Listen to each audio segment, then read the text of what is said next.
पहला तो ये कि संघ प्रमुख मोहन भागवत कौन है जो इस देश को, यहाँ के लोगों को, हिंदुओं को और मुसलमानों को, ईसाइयों को वो उपदेश देने में लगे हुए। किसने उनसे उपदेश मांगा था? ये किसने सलाह मांगी थी? और है कौन? धर्म के ठेकेदार हैं। अब यहां वेटिकन तो कोई है नहीं। दूसरा, किसी संवैधानिक पद पर हैं क्या? राष्ट्रपति हैं वो। अब अगर सरकार ये तय कर दे कि साहब अघोषित राष्ट्रपति वो हैं, तब तो माना जा सकता है। बहरहाल, जो इसका दूसरा पहलू है वो सीधे तौर पर राहुल गांधी की भारत जोड़ो यात्रा से जुड़ता है।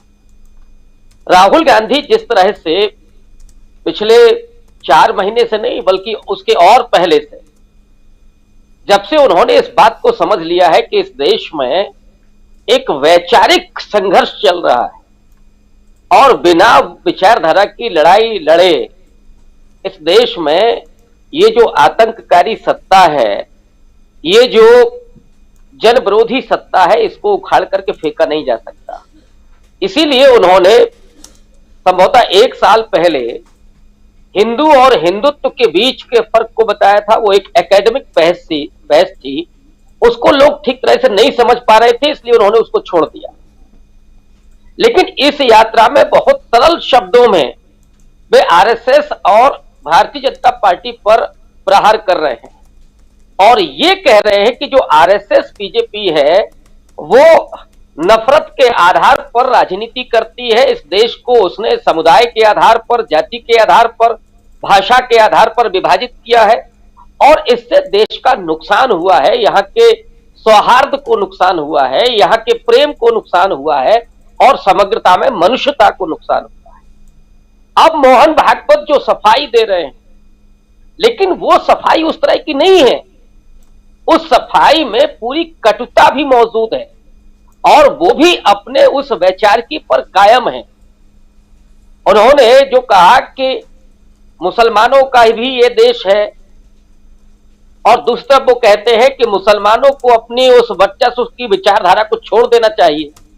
पिछले आपने 10-15 साल में सुना क्या कि कोई यहां का मुसलमान ये कह रहा हो कि भाई हम बाबर के वंशज हैं और अब हम लाल किले पर फिर से कब्जा करना चाहते हैं। हुआ क्या उस लाल किले का?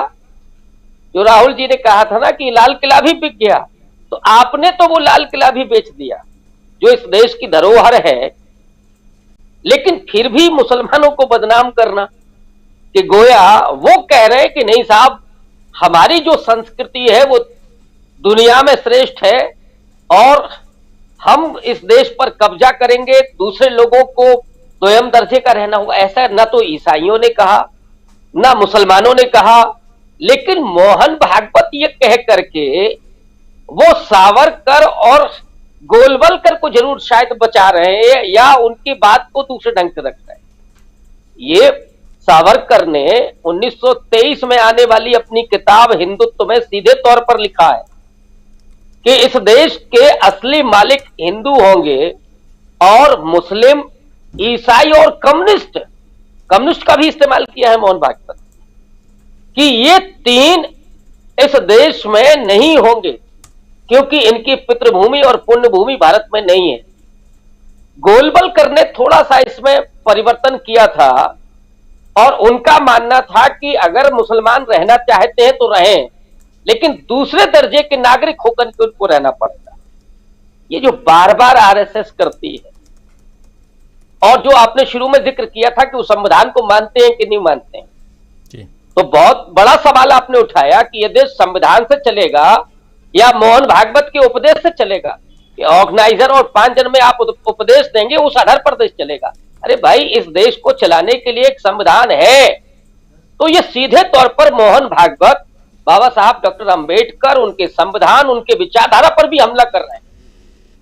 ये अप्रत्यक्ष रूप से ये भी हो रहा है कि आप संविधान को भूल जाइए, आप मोहन भागवत जो कहेंगे उस हिसाब से चलेगा ये देश। और ऑर्गेनाइजर में क्या लिखा गया था? संविधान लागू होने के बाद 26 नवंबर 1949 को संविधान लागू हुआ, उसके ठीक चौथे दिन 30 नवंबर 1949 को ऑर्गेनाइजर में लिखा गया कि संविधान को हम उस अस्वीकार करते हैं क्योंकि इस संविधान में कुछ भी भारतीय नहीं है। और क्या भारतीय होना चाहिए था? इसमें मनु की संहिताएं नहीं है।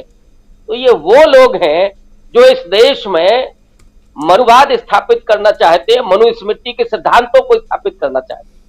मोहन भागवत को अगर हिंदुओं की चिंता है तो हिंदू धर्म के भीतर जो विसंगतियां हैं, जो वैमनस्य की हद तक जो असमानता है, जो भेदभाव है, जो शोषण है, उस पर कभी उपदेश क्यों नहीं देते? कुछ दिनों पहले जिस भाषा में उन्होंने कहा था कि अब जाति व्यवस्था नहीं चलेगी, आपने क्या किया उसके लिए? अरे संघ प्रमुख कभी गैर द्विज होगा कि नहीं होगा? एक बार केवल एक क्षत्रिय बना है, इसके अलावा बराबर ब्राह्मण होता रहा। और उसमें भी वो महाराष्ट्र वाले, वहीं वाले ब्राह्मण केवल संघ के प्रमुख होते हैं। तो इनकी जो व्यवस्था, इनकी जो सोच है, वो दरअसल वही सावरकर और गोलवलकर के उस पूरे थॉट के आधार पर चल रही है। ये इनके हिसाब से ये देश मनु संहिता के आधार पर चलना चाहिए और दूसरे धर्म के लोग हैं वो भारत में रहेंगे तो इनकी दया पर रहेंगे कि ऐसे रहे तो वो वैसे रहेंगे। और साथ ही साथ जो दलित है, जो पिछड़ा है, जो महिलाएं हैं, राहुल गांधी ने तो कहा ना कि आरएसएस में महिलाओं का सम्मान नहीं है। राष्ट्र सेविका समिति है आरएसएस की, और वो भी बहुत बाद में बनी, लेकिन राष्ट्र स्वयं सेवका समिति नहीं है।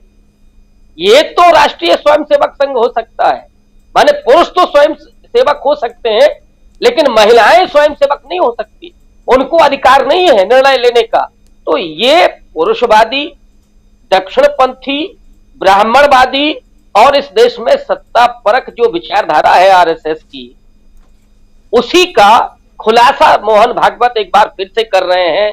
और उनको चिंता जरूरी ये है कि राहुल गांधी जिस बात को बार बार कह रहे हैं, कहीं राहुल गांधी की बातों को लोग ज्यादा ठीक से न समझने लगे।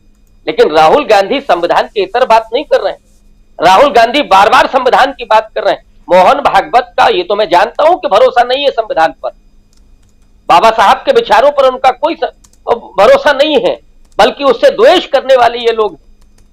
इन्होंने तो बाबा साहब के बारे में क्या क्या कहा। अब वही लोग राहुल गांधी की इस राजनीति से, इस पूरे सांस्कृतिक आंदोलन से घबराए हुए लोग हैं। और इसीलिए जिस ढंग से बात कर रहे हैं कि मुस्लिम थोड़ा आ भी जाए, और जो इनका अपना बनाया हुआ हिंदू है, हिंदू तो सदियों से है ना, जब से मुस्लिम इस देश में आए हैं तब से ही हिंदू है। उसके पहले क्या उसकी पहचान थी वो एक अलग एकेडमिक बहस का मसला है। लेकिन जो मोहन भागवत कह रहे हैं वो विचारधारा के अनुसार, जिनके भीतर उन्होंने नफरत पैदा की है मुसलमानों के खिलाफ या ईसाइयों के खिलाफ, तो वो भी बैलेंस रहे। तो इसलिए वो ये भी जोड़ देते हैं कि नहीं, वो वर्चस्व की विचारधारा नहीं चलेगी। अरे साहब, मुस्लिम या ईसाई कहां कह रहे हैं? ईसाइयों की जनसंख्या घटी है पिछले 2 दशकों में, मुसलमानों की जो जनसंख्या वृद्धि दर है वो घटी है, लेकिन डर केवल दिखाया जाएगा। और आज की ही दिल्ली की घटना है, एक कोई अनीस नाम के व्यक्ति ने एक पुलिस इंस्पेक्टर को चाकुओं से गोद करके मार दिया, तो उसको मुसलमान समझ करके पूरी गोदी मीडिया उसको लेकर के बहस कर रहा था, जबकि वो अनीस राज उसका नाम है। तो आप समझ सकते हैं कि ये देश को किस आग में झोंकना चाहते हैं। और उसी संदर्भ में ही मैं मोहन भागवत के इस बयान को देख रहा हूं। लेकिन एक व्यक्ति निकला हुआ है, वो आग बुझाने के लिए वो पानी लेकर के निकला हुआ है, लेकिन मोहन भागवत अपने उस पेट्रोल को, उसकी टंकी को जरा भी बंद नहीं करना चाहते, लगातार उसको खोले हुए हैं। तो आग लगाने पर वो मुब्तला है और एक है जो बुझाने की कोशिश कर रहा है। अब इसमें कौन जीतेगा ये आने वाला वक्त बताएगा। जी, आने वाला वक्त बताएगा। और आना चाहता हूं प्रेम कुमार जी आपके पास, किस रूप में आप देखते हैं राहुल गांधी नफरत के खिलाफ मोहब्बत की दुकान खोलने निकले हैं?